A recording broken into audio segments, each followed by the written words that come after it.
በስመ አብ ወወልድ ወመንፈስ ቅዱስ አሐዱ አምላክ አሜን። በሰላም ያለ አምላካችን በሰላም ያሳድረን። ማሪ አምላክ ይማረን ይቅር ይበለን።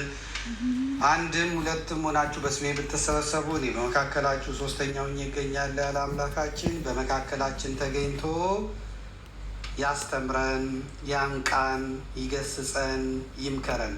እግዚአብሔር አምላካችን ሀገራችን ሰላም ያድርግልን፣ መሀሏን ገነት ዳሯን እሳት ያድርግልን። የሞቱትን የተገደሉትን የተጨፈጨፉትን አባቶቻችን ወንድሞች እህቶቻችንን እግዚአብሔር ይበቀልልን። የበቀል አምላክ ነውና ይበቀልልን። ተበቃይ ያንሳልን፣ ጠበቃይ ያስነሳልን። ሐሞቱ የፈሰሰውን ወኔ የከዳውን ትውልድ እግዚአብሔር የአባቶቹን ወኔ የአባቶቹን ልብ ይመልስለት። ከብቱ እየተነዳ ቤቱ እየነደደ ቁጭ ብሎ የሚስቅ የሚጨፍረውን እግዚአብሔር ልቦና ይስጠው። እግዚአብሔር ያንቃን። እግዚአብሔር ከእኛ ጋር ይሁን። ከዋዛ ፈዛዛ ከቧልት ከፌዝ ይገላግለን። እግዚአብሔር ኮምጨጭ የምንል ያድርገን።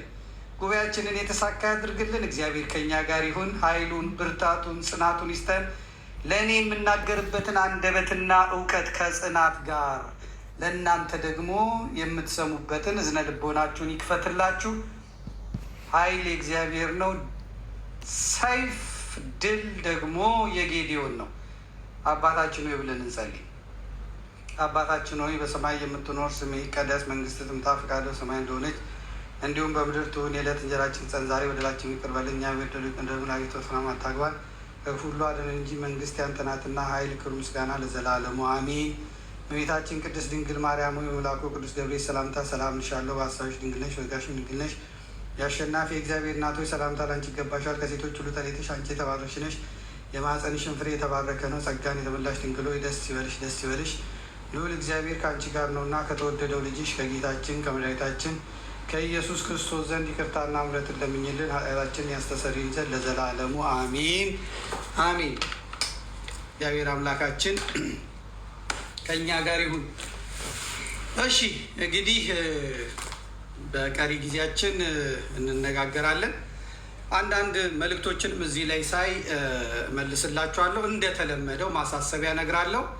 እታች ኮፒ ሊንኩን ሼር አድርጉት። እታች ያላችሁት 1100 ሰው አላችሁ። ላልደረሰ አዳርሱ። እኔ ከዚህ ጮኋለሁ፣ መረጃ አቀብላለሁ። እናንተ ደግሞ ቤታችሁ ቁጭ ብላችሁ መስሪያ ቤታችሁ ቁጭ ብላችሁ ምን ብላችሁ ታብታብ አድርጉ። እናንተ ጣታችሁ ይድከመው፣ እኔ ደግሞ ልቤ ይፍሰስ፣ ጉሮሮ ናለ ይዘጋ፣ አንደበቴ ጥርቅም ይበል እንደምታዩት ያስብለኝ። እኔ ከዚህ ኢነርጂ ያወጣለሁ። እናንተ ደግሞ ቤቶች ገባ በሉ፣ ውጭ ያላችሁትም ገባ በሉና በጋራ እንስራ። ቲክቶክ የሚፈልገው የጋራ ስራ ነው። ቲክቶክ የሰውየው ብቻ አይደለም። ቲክቶክ ሰው ከሌለው የለውም። ቲክቶክ እናንተ ከሌላችሁ የለው። ስለዚህ ዛሬ ይሄ ምንድነው ስጦታ ምናምን የምትሰጡ ሰዎች አቁሙት። ምንም አይሰራም። ምናልባት የአበባው ምናምን ካልሆነ በስተቀር ምንም አይሰራም። ዛሬ እንነጋገራለን። እናንተ ላልሰማ አሰሙ፣ እንትን በሉ።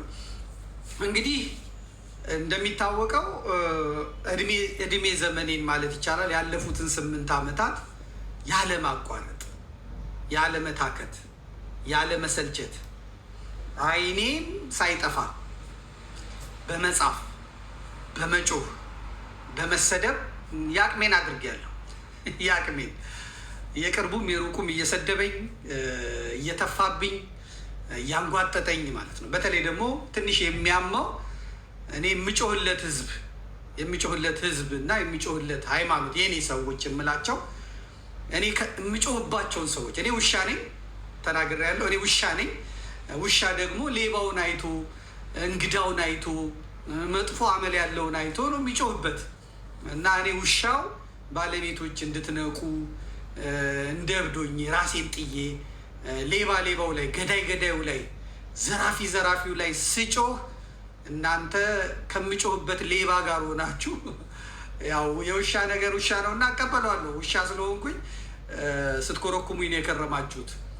ግን ደግሞ እንደ ጽድቅ ስለቆጠርኩት የምጸድቀው በዚህ ነው። ሌላ ስራ አይኖረኝም። በጾሜ በጸሎቴ በደግ ስራ የምለው የለም። ነገር ግን ድሃ ተበደለ፣ ፍርድ ተጓደለ ብዬ ያለማቋረጥ በመጮህ ጽድቅ ካለ በዛ ጽድቅ አገኛለሁ ብዬ የሁላችሁንም ትፋት፣ የሁላችሁንም ስድብ፣ የሁላችሁንም ማንጓጠጥ ችዬው እንትን ብያለሁ። አንዳንዶቻችሁ የምትሰሩኝ በኑሮ በልጣችሁኝ አይደለም፣ በእውቀት በልጣችሁኝ አይደለም፣ በእድሜ በልጣችሁኝ አይደለም። በቃ አለ አይደለ? የኔ ደግሞ ደሞዜ እሱ ስለሆነ ነበረ ስንጮህ የነበረው። ለእኔ የታየኝ ብርሃን ለሌላው ዘግይቶም ቢሆን ይታየዋል ከሚል ነው። አሁን ዛሬ እያየው ነው። ዘመዴ ይቅር ይበለን፣ ዘመዴ እንደዚህ ይበለን ማለት አይጠበቅባችሁ። ለምዶ ይቅር እምላችሁ? እኔ ቀድሜ ነቃው፣ እናንተ አልነቃችሁ። ቆይታችሁ ደግሞ እናንተ ነቃችሁ። እኔ ደግሞ ያልነቃሁበት ጉዳይ አለ። ቆይቼ ነቃለሁ።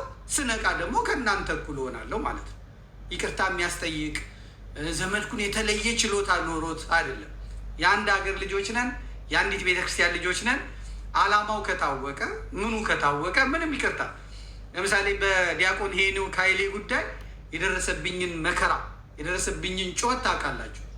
ብቻዬን እስክቀር ድረስ የእኔ የምላቸው ከቀሲስ ሳሙኤል በስተቀር የእኔ የምላቸው ሰዎች እንኳን የሄኖክ ኃይሌ አጋዥ ሆነው እኔ ላይ ነበረ ሲጮህ የነበሩት። ያ ሁሉ ቲክቶከር፣ ያ ሁሉ ሴት ይበዛዋል ደግሞ ሄኖክ ኃይሌን በሜካፑ የተነሳ ብዙ ሴቶች ናቸው የሚወዱትና የእነሱን ስለሚያስንቅ ያ ሁሉ ሴት ነው የጮህብኝ። ብዙ ወንዶች አይደሉም። ከጮሁብኝ ወንዶች መካከልም አንዳንዶቹ ሴቶች ናቸው፣ ሜካፓም ናቸው። በጣም ምንም ማለት አይደለም። ግን ከነዛ ውስጥ አንድ ዲያቆን ነበረ፣ ሰሞኑን እያየሁት ነው። ዘመድኩን በቀለ ሲነግረን ምናምን አንሰማ ብለን እኔ ስቀጠቅጠው ነበር የሚል ዲያቆን ሶፎንያስ ተደዋውለን ተነጋግረናል። አጎቱን አባቱ በጣም በልጅነት የቀጨኔ መድኃኔዓለም ሳስተምር እንደሚያውቁ ነግሮኛል። ልጅ ነው።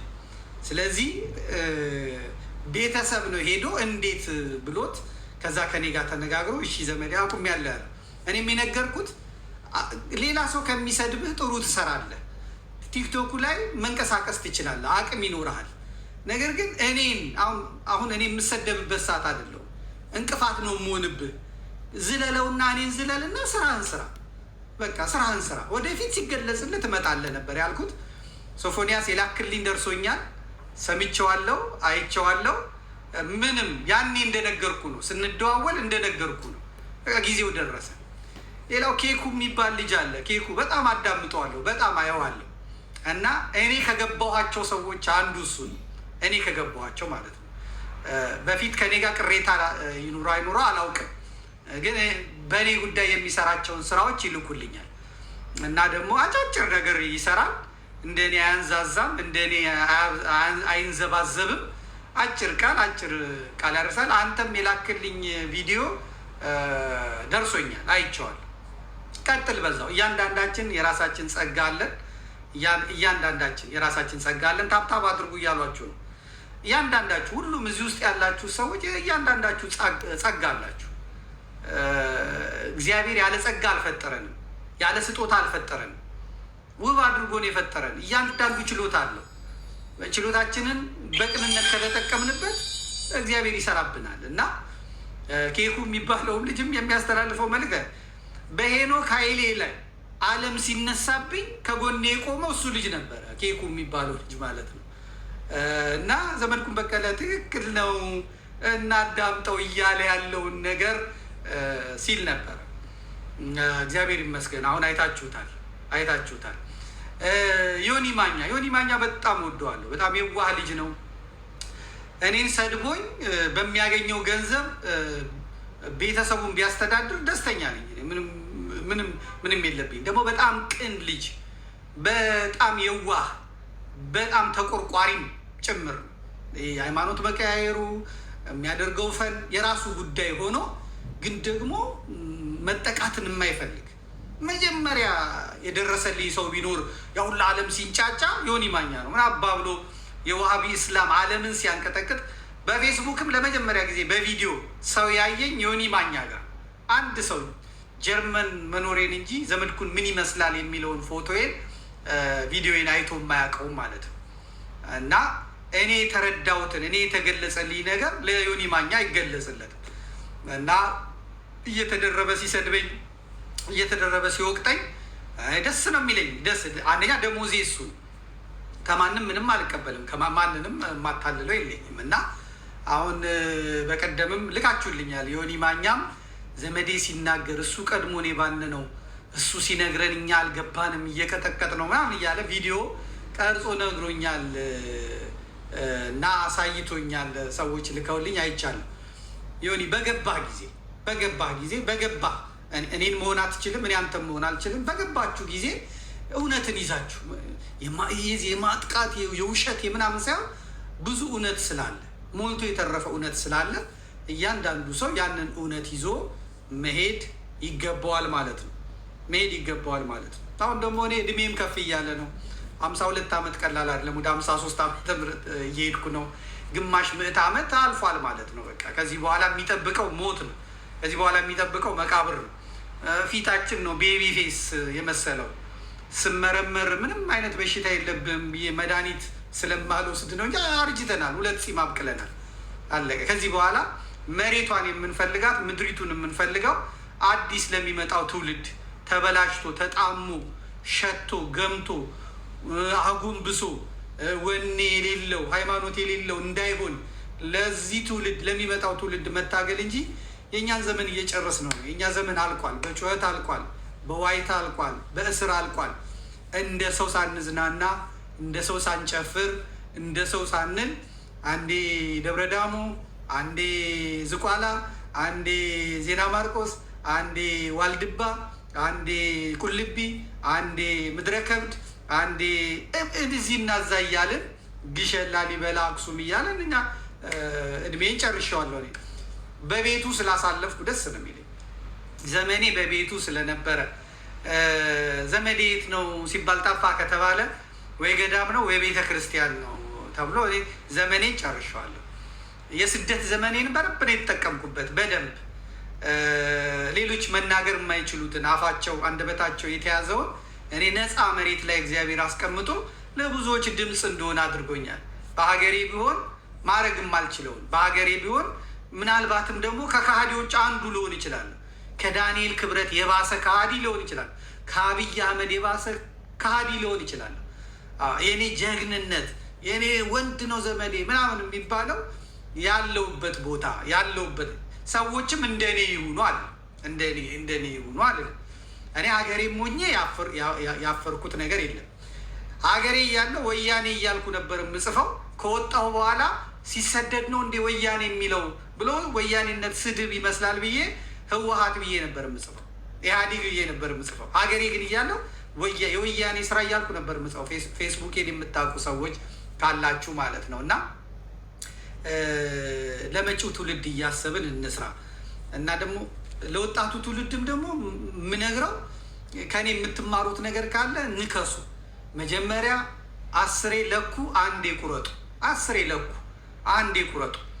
ከወሰናችሁ በኋላ እናንተ ትክክል የመሰላችሁ ነገር ከወሰናችሁ በኋላ ወደኋላ እንዳትሉ፣ ጩኸት እንዳትሰሙ፣ ጩኸት እንዳትሰሙ። የዛች የእንቁራሪቷን ታሪክ መያዝ ነው እና የእንቁራሪቶች ውድድር ነበረ ይባላል እና ተራራውን ወጥቶ ሜዳው ላይ የደረሰ ሰው ሽልማት አለው። ስለዚህ 20,000 እንቁራሪት ሩጫ ነው፣ ውድድር ተጀመረ፣ ተራራ መውጣት እና ሌሎች እንቁራሪቶች ደግሞ ከታቸው ነው ብራቮ ብራቮ ብራቮ ይላሉ እና በሩጫው መሀል ግን አንደኛዋ እንቁራሪት ትሄዳለች፣ ሌሎቹ እንቁራሪቶች ይወድቃሉ፣ ወደ ገደል ይገባሉ፣ መውጣት አልቻሉም። እሷ ግን ምንም ሳትል እየዘለለች ቀጥታ ያንን ዳገት ያን ተራራ ያን አቀበት ወጥታ እላይ ደረሰች ይባላል። ለምለሙ ሜዳ ላይ ማለት ነው።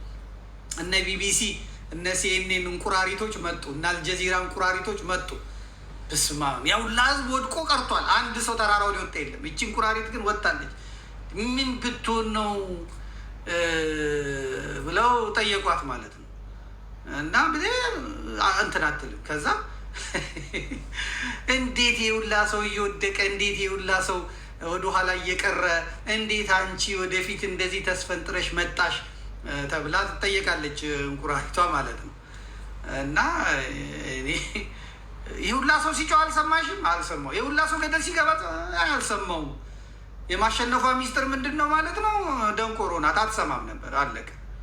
ያንን ጩኸት ብትሰማ የእሷም ስሜት ይከፈላል። ሰው ሲወድቅ ዞር ብላ ታያለች። እናቴ ወደፊት ነው የተባለችው፣ ወደፊት ባለመስማቷ አሸነፈች ማለት ነው። በመንፈሳዊ ህይወትም እንደዚህ አለመስማት በየመንገዱ የሚያቆማል። ጥብርያዶስ ማዶ 2 ዓሣና 5 የገብስ እንጀራ ሲባረክ አይተህ እዛ መቅረት የለብም፣ እዛ የለም። እና በርጤሜዎስ መንገድ ዳር ሲፈወስ አይተህ እዛ ፍዝዝ ብለህ መቅረት የለብም፣ የለም። መቀጠል ወደፊት ነው፣ ወደፊት። ዮርዳኖስ ሊያስቆምህ አይገባም፣ አይገባም። ቤተ መቅደሱ ውስጥ በጅራፍ ሲገርፋቸው ምናምን አይተህ ወይ ጉድ ብለህ እዛ መቅረት መሄድ ነው። ግብፅ መቅረት የለብም። የግብፃውያን ሽንኩርት ለምደህ መቅረት የለብም። በቃ መሄድ መከተል እና መንገድ ላይ መውረድ አያስፈልግም። እና ክብር የሚገኘው ቀራኒዮ ላይ፣ ዕለተ ዓርብ ቀራኒዮ ላይ ያኔ ክብር ዘውድ ታገኛለህ፣ አክሊል ታገኛለህ። መንገድ ላይ ከወጣ ግን ቀራኒዮ ያለውን ዋጋ አታገኝም። መባረክ ያለው የመጨረሻው መሾም ያለው መቀባት ያለው ቀራኒዮ ስትሄድ ነው። ቀራኒዮ ስትሄድ ነው የተከፈለልህን ዋጋ የምታውቀው እንጂ እዛ የጴጥሮስ አማች ቤት ብትሄድ ምንም የምታገኘው የለም። በቃ ጣቢታ ተነሽ ብሏል፣ የተነሳ ሰው አለ። እነ ማርታና እነ ማርያም ቤት ብትሄድ አልዓዛር ጋር ትሄዳለህ። ከመቃብር አልዓዛርን ያስነሷል። በቃ እዛ ከቀረ በቃ የሆነ የሞተ ሰው ተነስቶ አይተሃል። ነገር ግን አንተ ህይወት የተከፈለልህን ማየት የምትችለው ቀራኒዮ ስትሄድ ነው። ቀራኒዮ ያልደረሰ ሰው መስቀሉ ስር ቆሞ ያን ደም፣ ያን እንባ፣ ያን ወዝ፣ ያን ላብ፣ ያን ስቃይ፣ ያን ግርፋት ያላየ ሰው ምን ይሰራለታል? ምን ይሰራል? ቀራኒዮ ስትገኝ ደግሞ ሂድ ያዝ፣ አንተ ከሱ ጋር ነበር በልግባ ትባላለህ። ክርስቶስን ይዘህ ወደ መቃብር ትወርዳለህ። እንደ ስምዖን እንደ ቀሬናው ሰው አለቀ። የጌታን ትንሣኤ የምታየው ከዛ በኋላ እርገቱን የምታየው ከዛ በኋላ ደግሞ ዳግም ሲመጣ የምትጠብቀው ጸንተህ ቀራኒዮ ስትደርስ ብቻ ነው። ብዙዎቻችን ትልቁ ችግር እንጀምራለን፣ እንተዋለን። ለምንድን ነው ቀራኒዮ ሳትደርሱ ማተባችሁን የበጠሳችሁት? ብዙ ሴቶች ስለ ራባችሁ ነው። መንገድ ላይ ራባችሁ እና መታገስ ደግሞ አቃታችሁ። 5ቱን የገብስ እንጀራ እና 2ቱን ዓሣ ባርኮ እስኪያበላችሁ እንኳን መጠበቅ አቃታችሁ። በጠሳችሁት። ለጊዜያዊ ችግር፣ ለጊዜያዊ መከራ፣ ለጊዜያዊ ፈተና ብላችሁ ሃይማኖታችሁን ቀየራችሁ። እስላም ሆናችሁ፣ ጴንጤ ሆናችሁ። ብዙ ሰው ጓደኛ አጣው፣ ቦይፍሬንድ አጣው፣ ገርል ፍሬንድ አጣው። እንደፈለገ ማማረጥ የሚቻለው ኦርቶዶክስ ውስጥ አይደለም እዛ ነው በሚል ስንቶቻችሁ ሃይማኖታችሁን ቀየራችሁ? ስንታችሁ እና ቀራኒዮ ሳትደርሱ እንትን ማለት የለባችሁም። እና እነ ኬኩ እነ ዮኒ ማኛ ሌሎቻችሁ ወንድሞች እኔ ላይ የተለየ ጥያቄ ያላችሁ ጥያቄያችሁን ይዛችሁ ቀጥሉ። ግን ደስ ብሎኛል ሁላችሁም እኔን እየተካችሁ ስለመጣችሁ። አሁን እኮ ቲክቶክ ብትገቡ እናቴ እነፎይ ጋር ብትገቡ እንዴት እንደሚያስቀና አሁን እኔ በእፎይ ቀን አለው። እውነቱን ስነግራቸው አሁን በእፎይ ቀን አለው። አለቀ። ደግሞ ምክር የሚሰማ ሰው የሚለውን የሚሰማ ሰው ደስ ይላል። እነ ጸጋዬን ብትመለከቱ እያመለጡ በአቋማቸው ጸንተው ማለት ነው። ሌሎቹም እንደዚሁ የራሳቸውን ትግል እያደረጉ ነው። ማናውን ደፍሮ የእፎይን ስራ ሊሰራ የሚችል የነበር አይታችሁታል። በቃ እኔ ያየሁት እኔ ነኝ ያለ ስሰደብ ዝም ብዬ ባል ምናምን የምለው አይታችሁታል። እፎይ አሁን ተደርድረው እየመጡ እናት አፈር ትብላ፣ አንተ ውሻ፣ አንተ ቆማጣ፣ አንተ ምናምን። እሱ ነብይ ነው እንደዚህ የሚለ ቁርአንህ ነው የሚያስተምርህ፣ ሌላ የለህም። አንብ እንደ ትንሽ እንኳን ድንግጥ ትንሽ እንኳን ማይል እንደዚሁ መናቅ የምታመጡት መናቅ እንደ ትንኝ ያለ መቁጠር የምታመጡት ስትጸኑ ነው። ቀራኒዮ ስትደርሱ ነው። የተከፈለላችሁን ዋጋ ስታውቁ ነው። ቤተ ክርስቲያኒቷ ያለፈችበትን የሄደችበትን መንገድ ስታዩ ነው። የገባው ሰው ነው እንደዚህ የሚሆነው። ጸንቶ እየተሰደበ እየጠቆረ የሚበላው የሚጠጣው እያጣ ፍዳ የሚበላው ማለት ነው። እና ኬኩ የሚባለውን ልጅ ደርሶኛል። ሶፎንያስ ከፈታ ነው ቆይተናል እና ምንም እንትን የሚል ነገር የለም። ዮኒ ማኛም የምፈቅድላችሁ ነው ለአንተና ለደሩ ዛህረሩ እኔን እየሰደባችሁ ልጆቻችሁን አሳድጉ የምል ነው። ሁለቱም ደግሞ ወንድሞቼ ናቸው። አሁን ደሩ ዛህረሩ የሚሰድበኝም ብትሰሙ ትገረማላችሁ። ያው የሀረሩ ስድቡላ ነው የሚሰድበኝ። የሀረሩ ስድብ። እንደዛም ሆኖ ግን ደግ ነው። እኔ ቴሌቪዥን የማስተላልፍበትን ስልክ እኮ ያው 5 ዓመት 6 ዓመት የገዛልኝ ደሩዛ ሀረሩ ነው። ደሩዛ ሀረሩ ነው። ይሰድበኛል፣ ይወደኛል፣ ይጠላኛል። ለደንታው ይህ ስራው መስመሩ ስለሚያጋጭ ማለት ነው። እና ይሄ ነው እንግዲህ። ወደ ዛሬው እንመጣለን። የዛሬው የመነጋገሪያ ርዕሳችን አሩሲን በሚመለከት ነው። እውነት ነው፣ ሴቶችም ጎብዘዋል ብላኛለች። በጣም እያየው ነው። በጣም በእስልምናው ላይ ሴቶች እህቶቻችንን እያየው ነው፣ እየኮራው ነው። በእውነት ምስጋና ይገባቸዋል። በእውነት ምስጋና ይገባቸዋል። መውጣት አለባችሁ ምናምን ትህትናን። በቀደም እሷ ቤት ገብቼ ነበር፣ ማንም ጋር አልገባም። ትህትናን ማበረታታት አለብን። ሌሎችም በዚህ በእስልምናው በንጽጽር ትምህርት ላይ የሚሰሩ እህቶችን አይቻለሁ።